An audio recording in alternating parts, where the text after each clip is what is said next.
এটা আমার এটা আবশ্যিক পোশাকে পরিণত হয়েছিল। আমার কৈশোর এবং তারুণ্য কেটেছে স্কাউটিং দিয়ে। বহু রকমের অভিজ্ঞতা সেখানে। এই অভিজ্ঞতা তোমাদেরও হচ্ছে। আমাকে বিশেষভাবে আকর্ষণ করেছিল এটা। ক্লাস 7 থেকেই শুরু আমার এই যাত্রা, আর থামেনি। আমি এর মধ্যে মজে গিয়েছিলাম, এত ভালো লাগতো এটা আমার কাছে। অনেক জিনিস স্কাউটিং এর আকর্ষণ করার মতো। তার যে দর্শন, তার যে ব্যবহারিক দিক, তার যে সৃজনশীলতা, এগুলো খুব মজা লাগতো।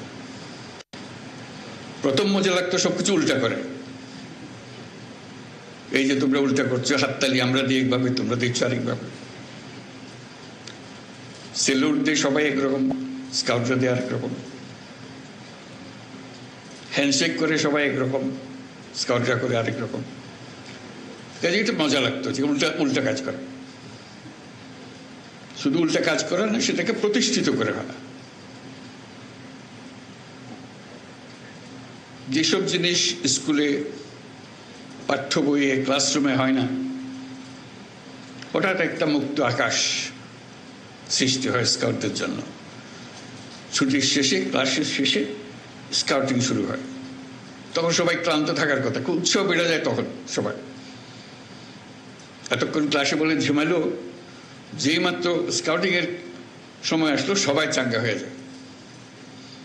ওটার জন্য সবাই মিলে অপেক্ষা করে, কারণ এটাতে সবাই মজা পায়, নতুন কিছু করার সুযোগ পায়।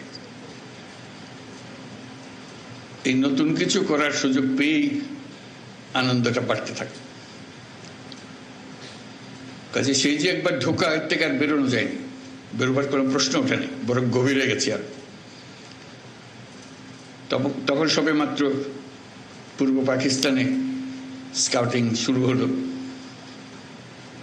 যখন আমাদের যাত্রা। সবকিছু গুছিয়ে ওঠা যায়নি সেই সময়, কিন্তু তখনই স্কাউট মাস্টার, যিনি ক্লাস স্কুলে এখনো নিশ্চয়ই আছে স্কাউট মাস্টার, তার যে আলাদা বৈশিষ্ট্য,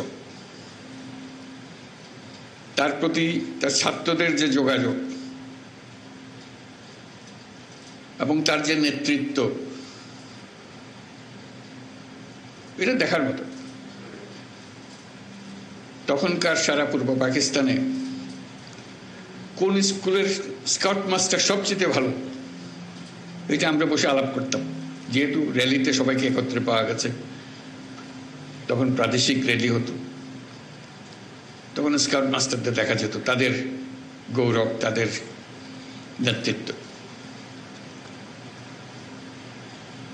কাজে এটা যে দৈনন্দিন একটা গদবাঁধা জিনিস ছিল তা না। গতের থেকে বেরিয়ে যাওয়ার যে একটা আনন্দ, সে আনন্দকেই সবাইকে, সে আনন্দেই তাড়না দিত সবাইকে। সে কারণে এটাতে গভীরভাবে জড়িত হয়ে পড়েছিলাম। এক পর্যায়ে সারা প্রাদেশিক বয় স্কাউটিং এর কর্মসূচি আমাদের কয়েকজনের হাতে চলে এসেছিল। যেহেতু আর কেউ এটা নেতৃত্ব দিচ্ছিল না, আমরা মনে করলাম যে এই দায়িত্ব আমাদের কাছে আসবে। সেই থেকে চট্টগ্রামে পাকিস্তান জাম্বুরি হলো, বিশাল। এখনো জাম্বুরির মাঠ বলে একটা মাঠ আছে চট্টগ্রামে, মনে আছে কিনা? জাম্বুরির মাঠের অর্থটা ছিল, এইটা খালি জায়গা ছিল, তখনও কলোনি হয়নি। ওখানে সারা পাকিস্তানের সমস্ত স্কাউটরা একত্র হয়েছিল, সেই জন্য এটা জাম্বুরির মাঠ হিসেবে স্মরণীয় হয়ে গেল। এটার পরিচালনা খুব দুর্বল ছিল।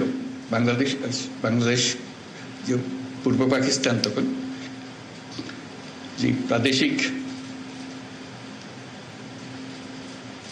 যে পরিচালনা কমিটি ছিল খুব দুর্বল ছিল।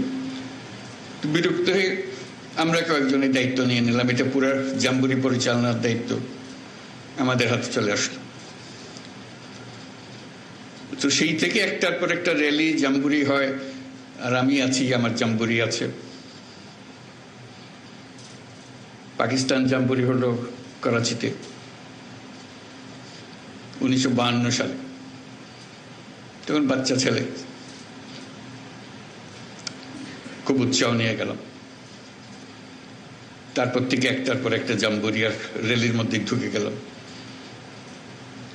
বিশ্ব জাম্বুরি হলো কানাডাতে 1955 সালে, 15 বছর বয়স তখন। সে কি মহা উৎসব, যাওয়া, আটলান্টিক পাড়ি দেওয়া, ক্যানাডাতে জাম্বুরি করা, সারা বিশ্ব দেখা।